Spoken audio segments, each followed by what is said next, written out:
افسرده ولی شاد. ما چراغه دست بنداز. اگه چراغه من حاضرم همه چراغای خونم رو روشن کنم. تو هم مشغول.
وقت سرکشی به اراضی و مرازی است. چاکران و نوکران منتظر شما هستند قربان. شما بزرگترین پادشاه جهان هستید.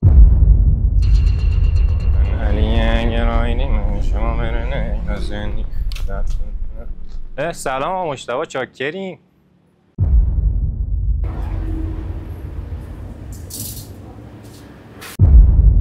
از لون از بوله گدانه شما منو نشناسنی.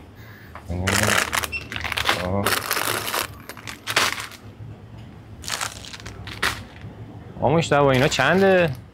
داداش اینا 550. حل داداش.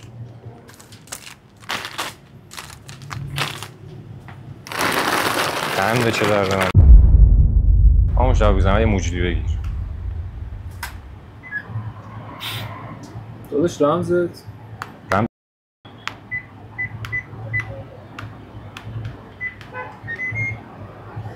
داداش این یه تون داخلش. حل بیزنم اینا حساب کن برامون. مرسی. لسه.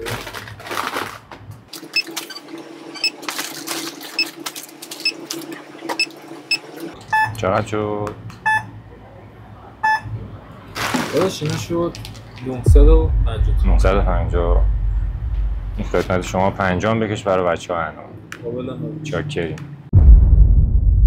جنسی نای منم چیه دایی جان کپ کس بروس میکنه؟ نمیدونم همجور عشقی حالم خوبه. شاید یا آره بابا نمیدونم. بریم کافه یا پارک یه جایی یه دوری بزنیم. صفا باشه. سلام. سلام. چه خبر؟ مخلصیم زنده چیکارا می‌کنی؟ ای سلامتی میگذره. پارک قشنگی. خیلی قشنگه. من میام بعضی وقتا. آره جوونا زیاد میان اینجا. تبریز برف اومده؟ تبریز نه؟ برف اومده؟ چرا برف؟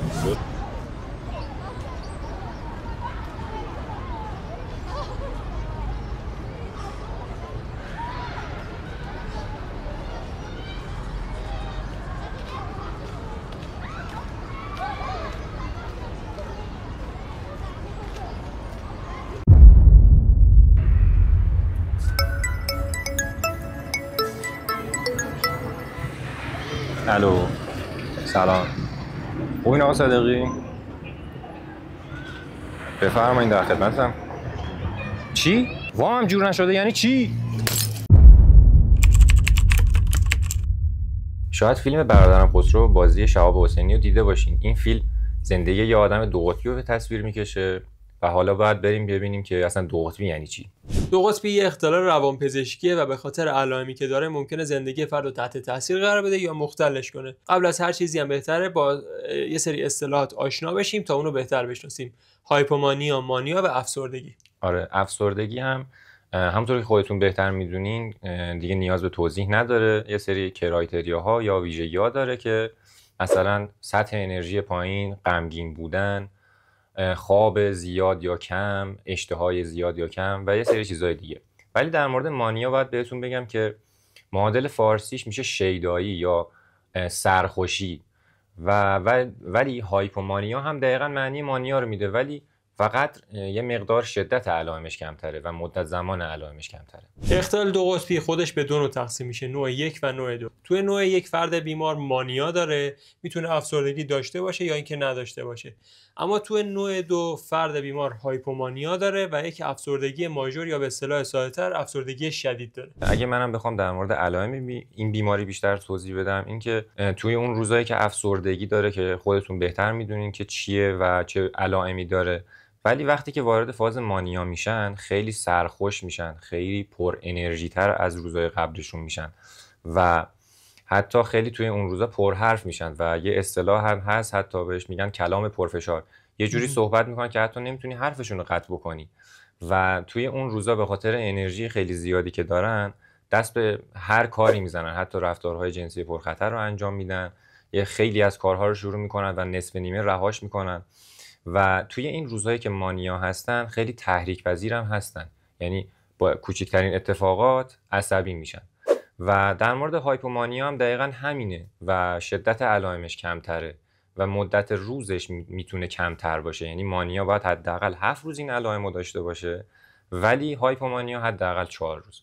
و یه چیزی هم بخوام بگم در مورد مانیا اینه که اگه درمان نشه و درمان نگیرن تا 3 ماه میتونه این علائم رو داشته باشن. قبل از اینکه بخوام راجع به درمان صحبت کنم، یه نکته‌ای که یادمون رفت بگیم، یک علامت مهمی که این بیمارا دارن گرندیوزیتی یا خود بزرگبینیه. طرف فکر میکنه خیلی آدم مهمیه، مثلا یه پادشاه، یا بعضیاشون اینجوری میگن ما امام زمانیم، یا یک شخصیت خیلی معروفی رو میگن. راجع به توهم هم حتی میتونن داشته باشن. آره حتی میتونن توهم هم داشته باشن.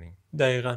و بخوام راجع به درمان صحبت کنم، نیاز دارن این بیمارا که از داروهای تثبیت کننده خلق استفاده کنن، چون گفتیم که یه سری فازا توی افسردگی هن، یه سری فازا هم که خلقشون بالاه و این میتونه واسهشون دردسر ایجاد کنه. به خاطر همین از داروهای ضد به قول معروف تثبیت کننده خلق مثل والپروات سدیم و لیتیوم استفاده میکنیم. و توی زمانهایی هم که بیمار ذکر میکنه که مثلا من توهم و هذیان دارم، البته خودشون نمیگن، ما باید با مصاحبه تشخیص بدیم، از داروهای ضد روانپریشی یا آنتی سایکوتیک استفاده میکنیم، مثل مثل اولانزاپین و سایر داروهای دیگه. و یه نکته‌ای هم این که هست که این بیمارا وقتی دارو مصرف میکنن علائمشون بهبود پیدا میکنه و به قول معروف حالشون خوب میشه و اینو باید بدونیم که داروشون نباید قطع کنن و باید ادامه بدن، چون دوباره برمیگردن به فاز بیماریشون. میخوام اسم یه سری افراد رو بهتون بگم که اختلال دو قطبی داشتن ولی خیلی آدمای بزرگ و سرشناسی بودن: بتهوون، هیتلر، ناپلئون بناپارت، چرچیل و آبراهام لینکلن. برای اینکه با اختلال دو قطبی بیشتر آشنا بشید میخوام 3 تا فیلم بهتون معرفی کنم. برادرم خسرو که ایرانیه، مستر جونز و مدلاف. اگه با ویدیومون حال کردین حتما کانالمون رو سابسکرایب کنین و ویدیومون رو لایک کنین.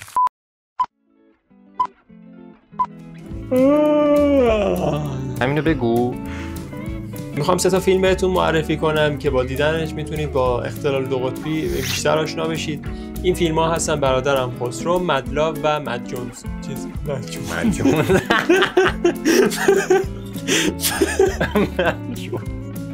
مستر لاو و مد جونز.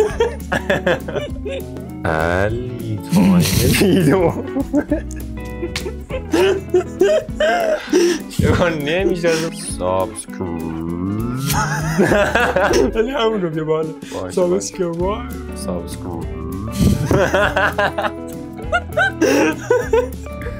نه تو بیا من پشت بیا. بریم آقا 3 2 1. اسمانم من اصلا نمیتونم بگم. نامزگرای میام. بریم. علی تایم ویدیو. بریم.